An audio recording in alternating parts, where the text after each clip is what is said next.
Oke, halo semuanya. Saya Jaka Sampuerna dengan NIM H1101231033. Nah, di video kali ini saya akan menjelaskan pembangunan model translasi bahasa Indonesia ke Sunda dengan menggunakan SMT Moses. Nah, jadi tujuan saya membahas video ini adalah untuk menjelaskan kepada penonton sekalian cara membangun model translasi sederhana dari dataset korpus Indonesia ke Sunda. Jadi garis besarnya itu bahasa Indonesia yang ditranslatekan ke Sunda.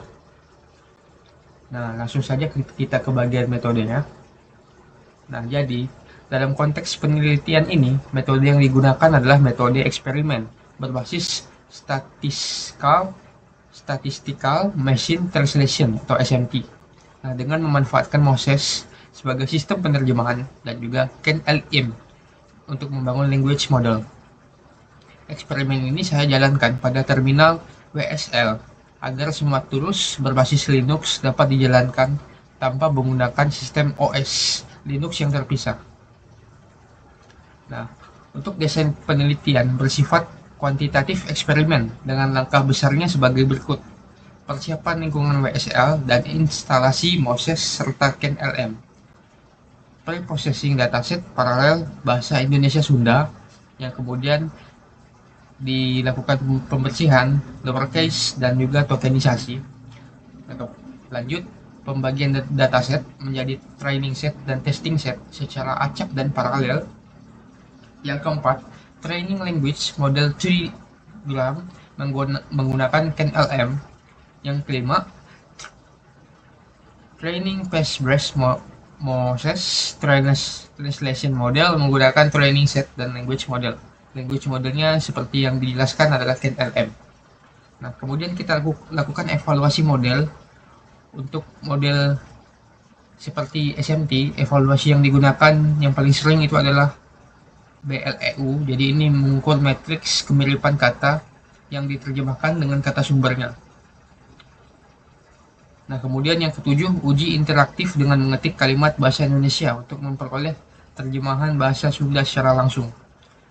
Nah, jadi di sini sumber data penelitiannya diperoleh dari situs Dataverse Telkom University ac.id. Dataset ini terdiri dari dua file teks TXT untuk bahasa Indonesia dan Sunda. Nah, dataset ini adalah hasil terjemahan manual mahasiswa Prodi Sunda, Universitas Pendidikan Indonesia, Bandung. Koreksi kalau salah ya. Sementara bahasa Sunda didapat dari majalah berbahasa Sunda. Nah, selanjutnya tahapan penelitiannya yang pertama yaitu package installation dan environment setting. Nah, kita harus menginstalasi Moses dan KNLM terlebih dahulu dan juga dependensi pendukung seperti Perl, Python, dan WebTools. Nah, caranya bisa dilakukan dengan menggunakan cloning package melalui GitHub. Ini adalah install dependencies screenshotnya, clone Mos, dan juga kompilasi Moses menggunakan Bejam J4 agar bisa digunakan. Nah, pembuatan folder yang dimana terdapat folder corpus, LM, dan juga model. Modelnya adalah Moses. Nah, dijelaskan juga path-nya di sini. Nah, kita juga mengatur environment dan folder path untuk WSL agar mempermudah pemanggilan script Moses dan LM. Nah, di sini ada path-nya. Ada Moses decoder, ada Sri LM, ada SMT tools, dan juga ada prevent LM. Yang Sri LM ini saya tidak pakai, saya hanya memakai KNLM. Lanjut ke pre-processing data. Ada beberapa langkah yaitu lowercase, tokenize, dan clean. Lowercase dilakukan dengan lowercase pair, tokenisasi dengan tokenizer pair. Selanjutnya untuk memisahkan kata dan tanda panca menjadi token-token standar. Nah, selanjutnya ada tahap pembersihan juga menggunakan script clean corpus and pair. Nah, tujuannya untuk menghapus pasangan kalimat yang tidak valid dan juga untuk membatasi token sampai 80 untuk menghilangkan noise pada kalimat. Nah, lanjut ada data splitting. Nah, data splitting ini umumnya adalah pembagian data set berdasarkan data pelatihan dan juga data testing agar model tidak bias. Nah, teknik yang saya gunakan itu adalah teknik pemisahan dataset atau split secara acak. Nah, file ini memastikan bahwa korpus paralel sejajar dan siap untuk di-split. Nah, kemudian ada tahap training language model. Selanjutnya akan dibuat folder language model untuk menyimpan semua file hasil pembuatan model KNLM. Nah, hasilnya model disimpan dalam SLM SU ARPA dan dikonversi menjadi format binary LM-SU BLM agar Moses mudah menjalankannya. Nah, saya menggunakan 3 gram, artinya model KNLM ini memprediksi kata berdasarkan 2 kata sebelumnya, sehingga model bisa mempelajari pola kata yang sering bermunculan di dataset train sebelumnya. Kemudian ada training translation model. Tahap ini adalah tahap pelatihan mesin penerjemah menggunakan Moses. Tujuan dari prosesnya adalah membangun model terjemahan pastinya. Output dari proses ini menghasilkan Flash-based SMT.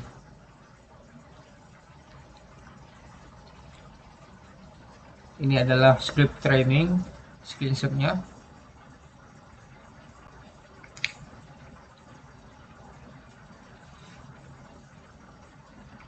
Oke, selanjutnya ada mesin testing.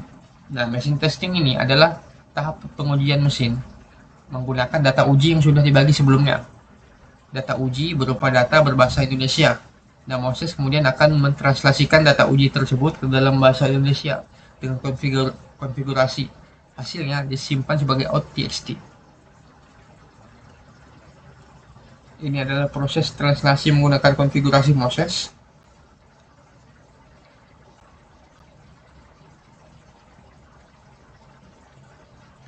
Ya, kemudian kita masuk pada evaluasi. Evaluasi ini membandingkan data uji bahasa Sunda yang awal dengan data yang sudah ditranslasi Moses. Jadi ada 2 data yang akan dibandingkan, data uji bahasa Sunda yang original dan juga data uji bahasa Sunda yang translasi Mosesnya. Nah, hasil evaluasi internal menunjukkan nilai beliau sebesar 45,11. Nah, apa artinya? Nah, berikut saya telah menyusun skor beliau dengan kualitas terjemahannya.